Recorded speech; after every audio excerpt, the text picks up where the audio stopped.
Ever feel like knowledge? It's like a tidal wave, and you're just trying to keep your head above water. Oh, tell me about it. Well, today we were diving right into the fascinating, sometimes choppy waters, I'll be honest, of Michel Serres and his book, Hermès the Chural Communication. Ooh, hold your breath on this one, because Serres does not do, simple wading. No floaties. You might actually want, a conceptual scuba suit for this one. Yeah.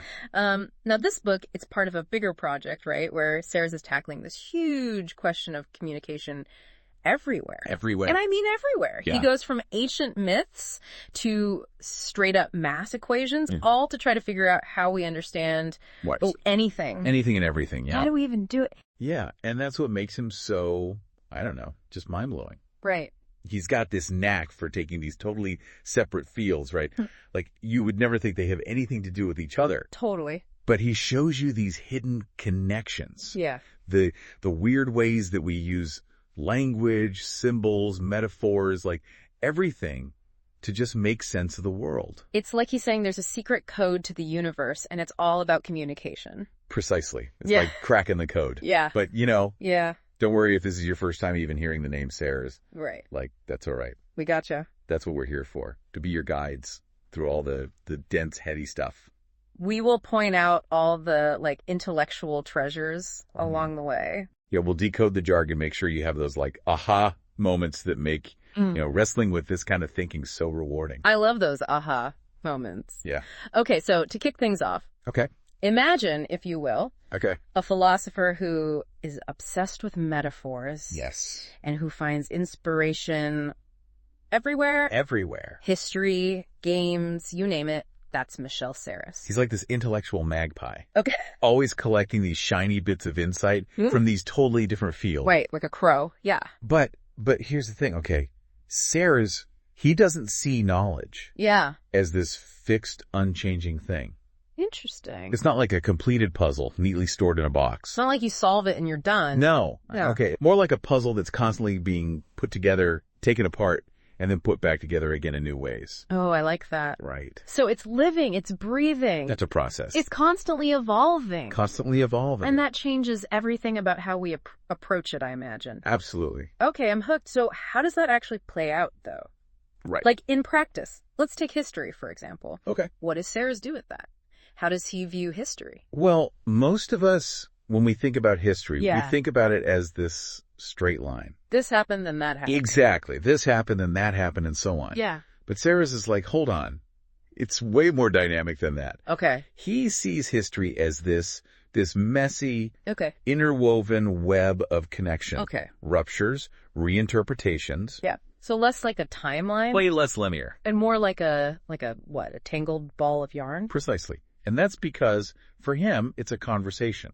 Oh, interesting. One that's constantly evolving with each new voice that enters the mix. So every new perspective, every new piece of evidence. Exactly. Think about how differently we view certain historical events now compared to how they were viewed when they happened. That's such a great point. It's not just about, memorizing dates and names. Yeah. It's about understanding how these events are talking to each other across time. Yes. And how our understanding of them shapes our present right now. How we tell that story, right? Yeah.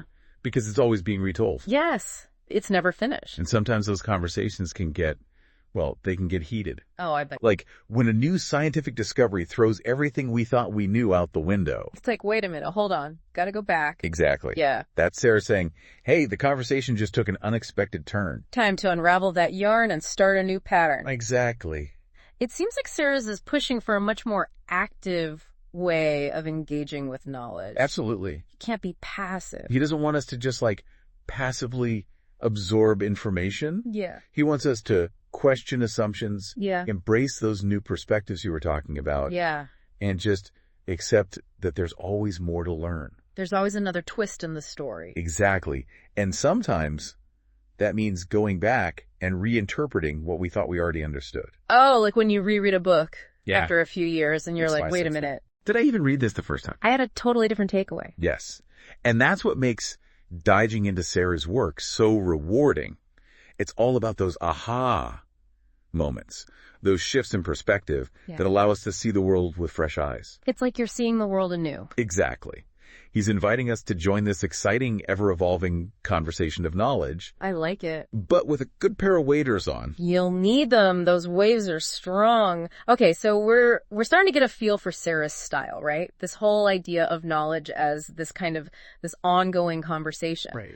But let's actually dive into the heart of la communication. Okay. No, crack open the book. Yeah, let's get into it. What's he actually talking about in there? Well, one of the key concepts he explores is noise. And I don't just mean literal loud sounds, although he does touch upon that. So not just like my neighbor's leaf blower on a Saturday morning when I'm trying to relax. Right, exactly. Okay. It's a much broader idea. Okay. Think of it like this, have you ever tried to have a conversation with someone at a crowded party? The worst. Right. You're both shouting to hear each other, but can you really even hear each other? Exactly. And that's noise, right? Interfering with communication. And for Serres, this applies not just to parties or phone calls, but to any kind of, exchange of information. Yeah. Okay. Even understanding, complex systems or ideas. So any place where a message is trying to be sent and received. Exactly. In between space. Yeah, those gaps, distortions, misunderstanding. That's all noise. Okay. And here's the really interesting part. Okay. Serres argues that noise isn't just a nuisance. Really? Yeah, he says it's actually fundamental to how we make sense of the world. Okay, I'm going to push back on that for a sec. Sure. Because I always thought of noise as the enemy of good communication. Right. I want things to be as clear and concise as possible, right, Nick? Of course. So how could noise be a good thing? Well, think about it this way. Okay. We never have the full picture, do we? That's true. There's always more to learn. Right. We're constantly dealing with, incomplete data, ambiguity. Yeah, stuff unsaid. Things left unsaid. Precisely. Yeah. It's like trying to put together a puzzle, but some of the pieces are missing. Okay, I like that analogy. Right. Yeah. And so, in a way, noise forces us to kind of fill in the blanks to interpret, to make sense of things. To make meaning. Exactly. Okay. And that act of interpretation, that's where things get really interesting. Okay, yeah. Because it means that communication is always, to some extent, a gamble. Oh, interesting. There's always a chance of, misinterpreting, yeah. Getting the wrong end of the stick. Not getting the message. Exactly. And that risk, I think, probably increases tenfold when we're dealing with really complex ideas. Oh, yeah, for sure. Right? Philosophical concepts or trying to understand like what Serres is writing about. Like what Serres is writing about, exactly. Yeah. It's it gets really messy really fast. Yeah, you need a map and a compass for this stuff. Exactly. And Serres uses the example of mathematics to kind of illustrate this point. Okay. He sees math as a form of communication where noise is minimized. Because it's so precise. Exactly. There's a high degree of precision, clarity. There's a right answer, usually. Yeah, in theory. Yeah, okay.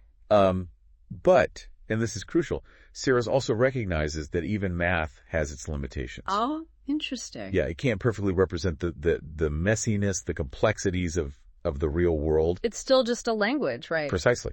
It's still just a tool, and no tool is perfect. Right, so there's no escaping noise. I mean, not entirely, no. Which is kind of, I don't know, I find it kind of comforting in a weird way. Yeah, it's like we're all in the same boat here. Exactly. We're all kind of muddling through this sea of information together. Even Serres. Okay. But the point is not to just throw our hands up and accept miscommunication. Right. So what are we supposed to do? He wants us to be aware of this noise. Okay. To be more mindful of the ways it can distort our understanding.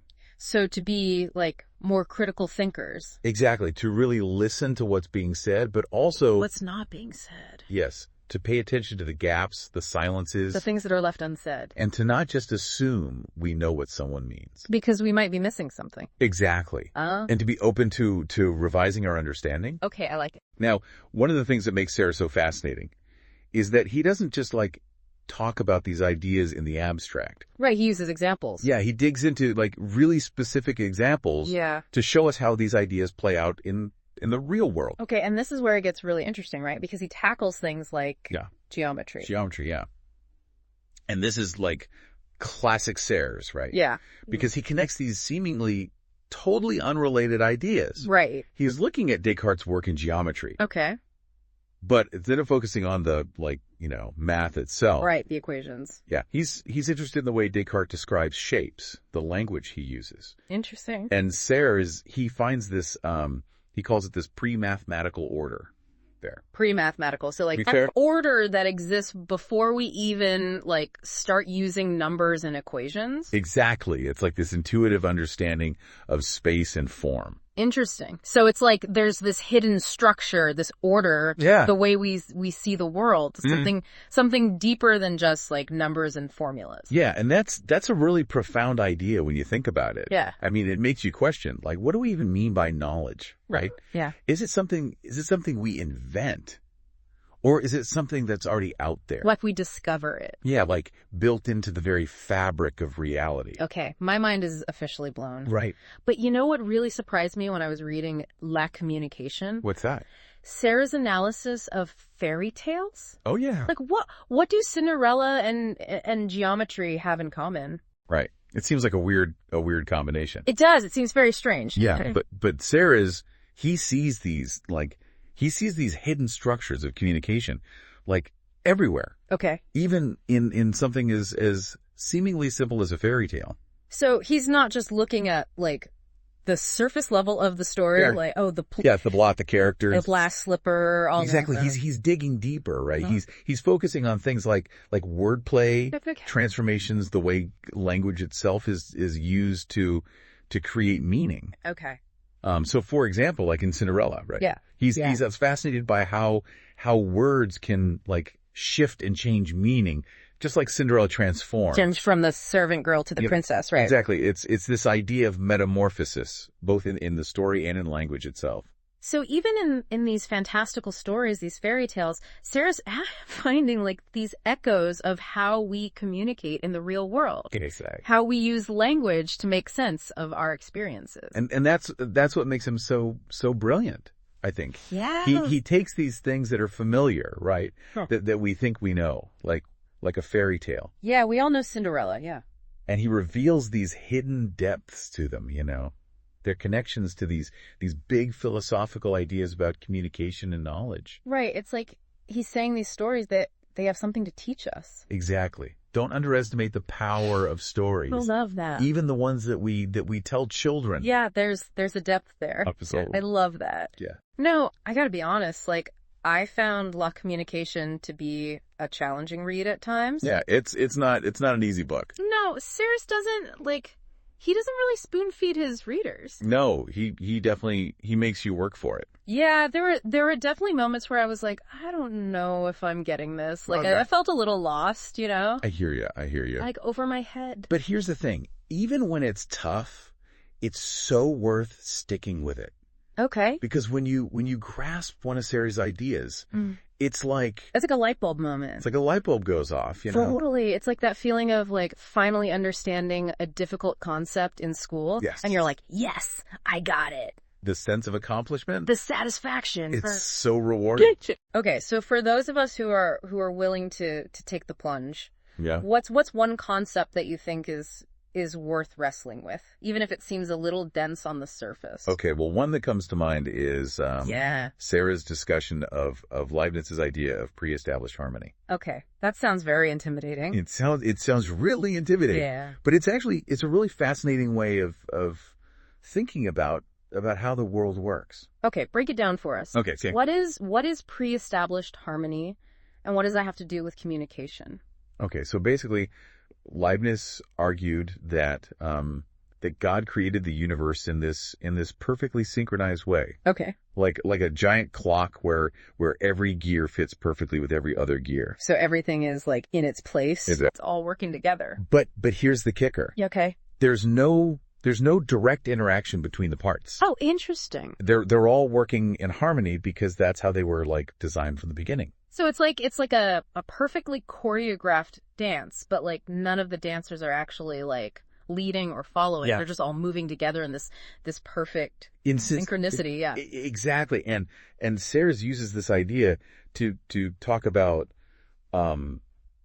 the power. Okay. And also the limitations of language. Okay. He's saying that language, like any system of representation, right? You can only ever capture this, like, partial view of reality. Okay, because it's just a representation. Exactly. It's not the thing itself. There's always this gap between the word and the thing itself. Right. Between the symbol and the actual experience. So we're always trying to describe this complex, ever-changing world using these imperfect tools of language. Exactly. And that struggle, that gap between language and reality, that's where a lot of the noise in communication comes from. I see. Okay. We're always trying to bridge that gap, right? To find the right words, the right stories, to try to make sense of it all. To communicate our experience. Exactly. Okay, I like it. So after spending time with La Communication with Serres, what's the biggest takeaway you hope our listeners will kind of walk away with? What should they be thinking about as they go about their day? I think the most important thing that Serres teaches us is to just be aware of those hidden structures that shape how we communicate. In everything, even in our everyday lives, Right. It's not just about these abstract philosophical debates. Right. It's about how we talk to each other. Yeah. How we interpret the news. How we understand the world around us. Exactly. So it's about paying attention to the noise. Yes. To the metaphors, to the way language itself can both reveal and conceal the truth. Absolutely. Once you start seeing the world through Serres' lens, you can't unsee it. Yeah. You start noticing these patterns everywhere. Oh yeah. And it can be both exciting and a little unsettling at the same time. Yeah, because it's like he's giving you a new set of glasses to see the world with, and suddenly everything looks a little bit different. And the more you wear those glasses, the more you realize how much we just take for granted. Right, in our everyday communication. Yeah, exactly. Yeah. But, it makes you a more, a more critical thinker. Okay. A more careful listener. Yeah. And hopefully, a better communicator yourself. I love that. Well, I have to say, La Communication, it was a real workout for my brain, but in the best way possible. It's invigorating. Yeah, it left me energized. I had tapped into this whole new level of understanding. That's the magic of Serres, right? Yeah. He challenges us to think differently, to embrace that complexity. Yeah. And ultimately, to find joy in this ongoing conversation. In the journey of knowledge. Exactly. I like that. So to anyone listening who is feeling adventurous, I highly recommend checking out Hermès I, La Communication by Michel Serres. It's true. It might not be a relaxing beach read. No. But it will make you think. It will make you think. And maybe even change the way you see the world. You're here. And that's a wrap on our deep dive into the fascinating world of Michel Serres. Woo! Thanks for joining us on this intellectual journey. It's been fun. Until next time, keep those brains buzzing. Yes. And those conversations flowing. Absolutely. See you next time.